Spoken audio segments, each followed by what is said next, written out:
ñu ngi leen di nuyu di leen jaajëfal yéen ñuy suivre chaîne bi di Xalaat TV ñu leen di dalalaat ci seen jàngatu bés bi.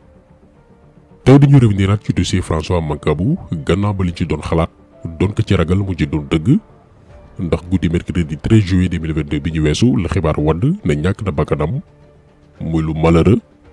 ndax gëm nañ ni suñu maam ak suñu waajur yi fekkee woon la pré-indépendance bi régime socialiste bi nekkee woon di créer ay otages politiques.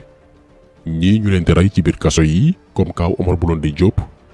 ñenn ñi ñu fitnaal leen ba duñu génne prison ak ay jàngoro seeni bët baaxatul ndax anam gi ñu leen dencee woon mën na jël kaaw Mamadou Dia yàq seen carrière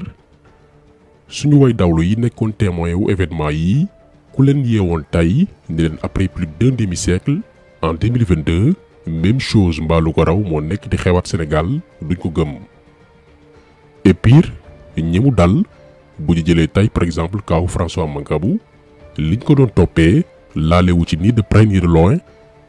règlement de compte moo ci am benn daan ci ñëw te yaakaar nañ ne bu ñu paree ci vidéo bii Cheikh Tidiane Gadio dina def déclaration wax ñu ban degré d'implication lam ci dossier François Mancabou. Commissaire Bara Sankaré bu commissariat central ñun personnellement dégguñ ñu bari di ko tudd ci dossier François Mancabou. te pourtant ci délinquant policier yàgg def ñaawteef lañ état di leen protéger daan ci reveniraat implication am ndax ñoom ñoo jëli woon François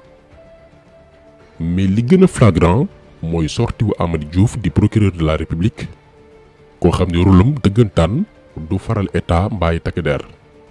moom askan wi la fi war a nekkal mais dafa génn def déclaration non seulement ngir wane péeteem mais aussi boole ko wax lu dëgg yu amul fenn daañu ñëw ci moom ñëw point par point ci ay faits yu wane ni ci état banditisme la ñu nekk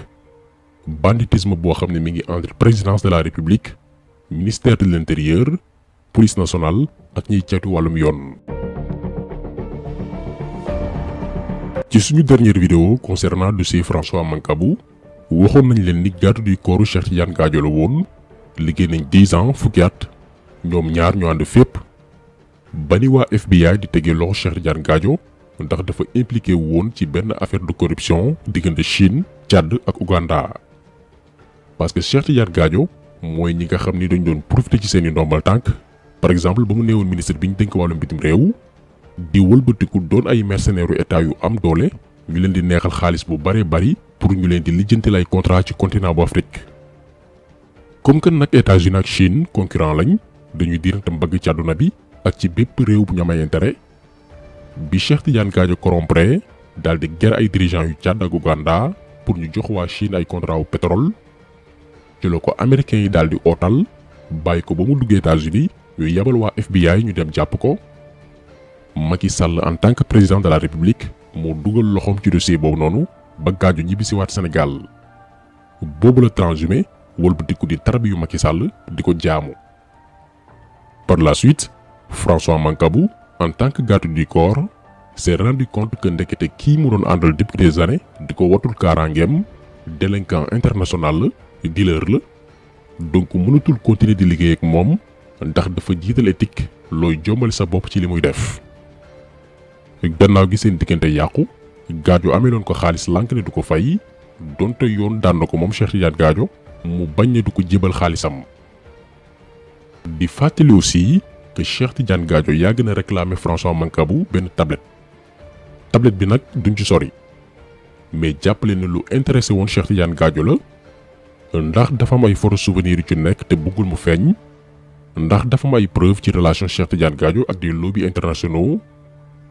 moo tax ñu ne Gadio dafa am obligation génn wax ci deewu François Mancabou lu tax mu yàgg ko singili ndax benn tablette dong.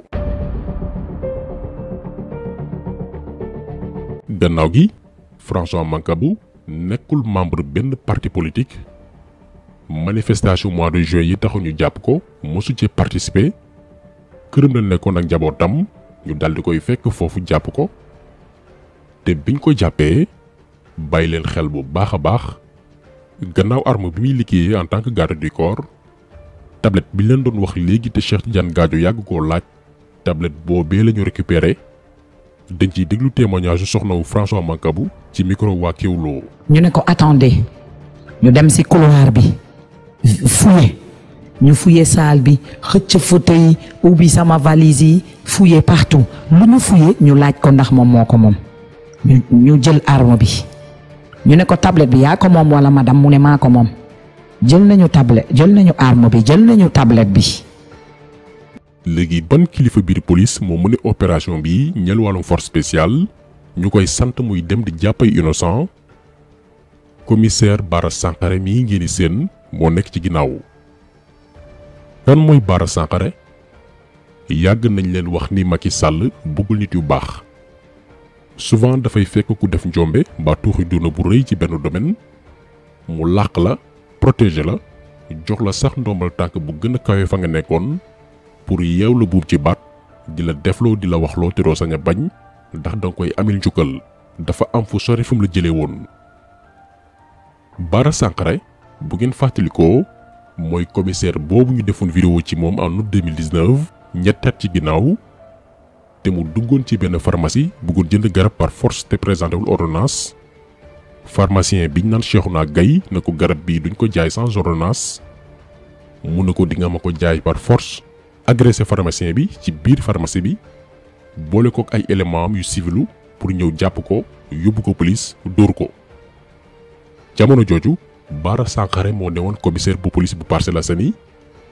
donc waa ji c'est un voyou bandi bu mag bu nekk biir police la.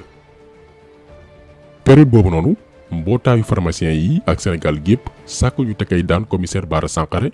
ndax dafa wane irresponsabilité xamadi ak bëgg néewal doole doomi aadama ci lu tegul yoon. ñun suñu wàllu bopp ñu gisoon ni dañ ko sax waroon rajee daal di koy dàq ndax bandi yu mel nii kenn du leen bàyyi biir police ay poson yu bon a bon lañ lii ñun 2019 lañ ko waxoon. mais laaj leen lan la Macky Sall def parce que Macky Sall mooy yilifa police dañoo jël Bara Sankaré affecté ko cabinet directeur de la police nëbb ko tegaat ci diir yéegal ko samp ko ci bopp sûreté urbaine biir commissariat central bu Dakar. maanaam ci nguuru Macky Sall da ngay nekk un voyou un bandit boo xamante ni capable nga def bépp xeetu ñaawteef ñu dénk lay responsabilité yu mag a mag. parce que li Macky Sall namm Sénégal mu yóotu 3e mandat faaw mu ànd ceeg bandi yu mel nii wuyu yu ci mel ni Bara Sankaré. donc moom Bara Sankaré bi ñu doon alerté en août 2019 vidéo baa ngi fi ba tey en 2022 bokk na ci ñi jiite dossier caaxaan ñeel wàllum force spéciale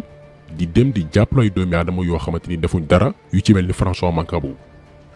ñoom ñoo jàpp François biir commissariat central bind seen PV maanaam ne François moo témoigné wax lii ba noppi na ko signeel. François bañ ni moom du signé ci lañ ko tàmbali fitnaal ba mu nekk dans le coma diggante dund ak dee. lii kenn ci avocat am yi muy maître Ousseynou Gaye moo koy révélé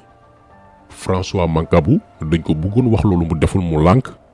ñu dóor koo dóor ba daal di koy évacuer hôpital principal. François Mancabou dafa nekkoon ci coma ba am benn moment boo xam ne bi yàlla yee ko mu yeewu livré benn secret à sa famille ne leen alkaati yi dañ ma doon torturer ndax lu tax ñu ma doon torturer dañ ma am lu ma bindal ne ma newal signé ko ma bañ ko signé ñu may torturer pour ma def ko par force. dafa wax loolu ba pare sombrewaat dans le coma parce que nag yàlla moo lay dimbali nga mën a wax dëgg ji bàyyi fi dëgg ji parce que dëgg dinañ ko fi bàyyi avant ngay dee pour que miim bañ fee am lii peut-être la yàlla doon bañ moom moo tax mu def ko. ña mu wax loolu bu ñu déggee lii dañuy ree xam nga man mi nga xam ne mii waxam nañ ma loolu su ma déggee procureur di wax waxu kasaw-kasaw yi man ay ree la may def. donc fii la Sénégal tollu Macky Sall dafa jël band yi gën a doy waar police ak gendarmerie dénk leen ay ndombal tànk pour ñu koy rayal sénégalais yi di tuumal ay innocent di fabriquer ay mensonges ay nar. keneen ci fabricant de mensonges yooyee mooy Amady Diouf di procureur de la République te remplacé ki nga xam ne mooy Serigne Bassirou Gueye. gis ngeen ni ba François Mancabou génn àdduna moom la ñu gaaw yebal bindal ko li mu war a nettali mu toog di wax lu dul dëgg sénégalais yi te àndu ceeg benn kersa. wax na ba ni pistolet bi ñu fekk ci François Mancabou muy pistolet Walther de calibre 22 LR musul am autorisation de port d'arme. biñ demee këram nag ba fekk ko fa yàlla def na fekk nañ ko mu fekk ak fetal bu ñuy ooyee type Walter calibre 22 fekk nañ fa aussi ay bal yàlla def na aussi enquête bi wane na ne waruloon téye fetal waruloon téye munition parce que amuloon autorisation de port d'arme. alors que arme bi muy wax autorisation de port d'arme baa nekk nii ngeen di seen lu tax nag manipulation yi mooy ba ñuy jàpp François élément Bara Sankaré yi dañoo lànk ni duñu yóbbu kayit bii muy l'autorisation de port d'arme ngir mën a charger dossier am ne waa ji yor na ngànnaay te mosu ci am ndogal tukki ci benn autorité étatique alors que ñoom ñoo lànk ba ñu yóbbaale kayit bi arme bi ak tablette bi nga xamante ni Cheikh Tidiane Gadio moo ko yàgg réclamé dong moo leen intéressé woon. ñu jël arme bi ñu ne ko tablette bi yaa ko moom wala madame mu ne maa ko moom mu ne j'ai été armé ça fait plus de 10 ans signé par le ministre de l'intérieur jëluñu papier bi bu arme bi ñu jël arme bi kese ma ne leen mais yéen lii c'est louche wuyuñu ma ñu jël arme bi kese bàyyi papier yi mu ne mais j'ai les papiers nangooñu. donc yu mel ni bu amee ci réew est-ce que autorités yi nga xam ne ñoo jiite war nañu leen mën a gëmati ci kàddu jamais ndax toq ragal yàlla neewul ci ñoom. Amady Diouf ñëwaat ne François Mancabou moo gaañ boppam ndax dafa doon mbëkk muré gris yi d'ailleurs ñoom sax yor nañ ci vidéo 13 minutes. xamuñ lan moo tax gàcce la angoisse la remords la je ne sais pas vraiment pas kenn mënu ko wax fu mu toll nii parce que enquête bi biñ tijji loolu moo ko war a élucider xëy na mu tëb di mbëkk mur di mbëkk gris et te moom rek moo ko fa def parce que ñi ci des dara dalu leen ah bi mu ko fa defee nag gaañu na gaañu boo xam ne yoon mayetu woon ak état de santé mayetu ko en réalité ñu defere woon. maa ngi bëgg a wax nag ne enquêteurs yi yor nañ ay caméra vidéo yoo xam ne incident bi yi ci am yu bëri mën nañ ko documenter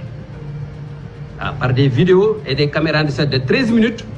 yoo xam ne wax naa leen ñu indi ko ñu dugal ko ci enquête bi nga xam ne jox naa ko waa division des investigations criminelles enquête boo xam ne sama autorité directe lañ koy defee. déjà bu ñu taxawee ci ni procureur présenté François Mancabou mooy dafa bëgg a wax ni waa ji c'est un gars faible mentalement